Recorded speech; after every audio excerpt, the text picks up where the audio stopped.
Friends ನಮಸ್ಕಾರ friends, ಇವತ್ತಿನ ವಿಡಿಯೋನಲ್ಲಿ ರದ್ದುಗೊಳಿಸಲಾದಂಥ ರೇಷನ್ ಕಾರ್ಡ್ಗಳ ಪಟ್ಟಿಯನ್ನು ಯಾವ ರೀತಿ ಚೆಕ್ ಮಾಡ್ಕೊಳ್ಳೋದು ಅಂತೇಳಿ ತೋರಿಸ್ತೀನಿ. ಬ್ರೌಸರ್ ಓಪನ್ ಮಾಡ್ಕೊಂಡು ಆಹಾರ ಅಂತೇಳಿ ಸರ್ಚ್ ಮಾಡ್ಕೊಳ್ಳಿ. ಇಲ್ಲಿ ಆಹಾರ ವೆಬ್ಸೈಟ್ ಬರುತ್ತೆ, ಅದರ ಮೇಲೆ ಕ್ಲಿಕ್ ಮಾಡ್ಕೊಂಡು ಓಪನ್ ಮಾಡ್ಕೊಳ್ಳಿ. ಫ್ರೆಂಡ್ಸ್, ಈ ಸೇವೆಗಳನ್ನು ಸೆಲೆಕ್ಟ್ ಮಾಡ್ಕೊಂಡು ಈ ಪಡಿತರ ಚೀಟಿ ಮೇಲೆ ಕ್ಲಿಕ್ ಮಾಡ್ಕೊಳ್ಬೇಕಾಗತ್ತೆ. ಕೆಳಗಡೆ ಸ್ಕ್ರಾಲ್ ಡೌನ್ ಮಾಡ್ಕೊಂಡು ರದ್ದುಗೊಳಿಸಲಾದ ಪಟ್ಟಿ ಮೇಲೆ ಕ್ಲಿಕ್ ಮಾಡ್ಕೊಳ್ಬೇಕು. ಅದಕ್ಕಿಂತ ಮುಂಚೆ ನಮ್ಮ ಲರ್ನ್ ಇನ್ ಕನ್ನಡ ಯೂಟ್ಯೂಬ್ ಚಾನಲನ್ನು ನೀವು ಸಬ್ಸ್ಕ್ರೈಬ್ ಮಾಡ್ಕೊಂಡಿಲ್ಲ ಅಂತಂದರೆ ಸಬ್ಸ್ಕ್ರೈಬ್ ಮಾಡ್ಕೊಳ್ಳಿ. ಜೊತೆಗೆ ಬಾಜು ಬರುವಂಥ ಬೆಲ್ ಐಕನ್ ಮೇಲೆ ಕೂಡ ಕ್ಲಿಕ್ ಮಾಡ್ಕೊಳ್ಳಿ.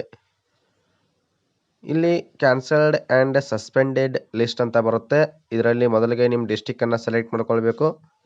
ನೆಕ್ಸ್ಟ್ ನಿಮ್ಮ ತಾಲೂಕನ್ನು ಸೆಲೆಕ್ಟ್ ಮಾಡ್ಕೊಳ್ಬೇಕು ಫ್ರೆಂಡ್ಸ್. ಜೊತೆಗೆ ನೀವು ಯಾವ ಮಂತನ ಡೇಟಾವನ್ನು ನೋಡ್ಬೇಕಂದಿದ್ದೀರಲ್ಲ ಆ ಮಂತನ್ನು ಸೆಲೆಕ್ಟ್ ಮಾಡ್ಕೊಂಡು ಗೋ ಮೇಲೆ ಕ್ಲಿಕ್ ಮಾಡ್ಕೊಳ್ಬೇಕು. ಇಲ್ಲಿ ನೋಡ್ಕೊಳ್ಬೋದು ಸುಮಾರು ಡೇಟಾ ಬಂದಿರ್ತದೆ.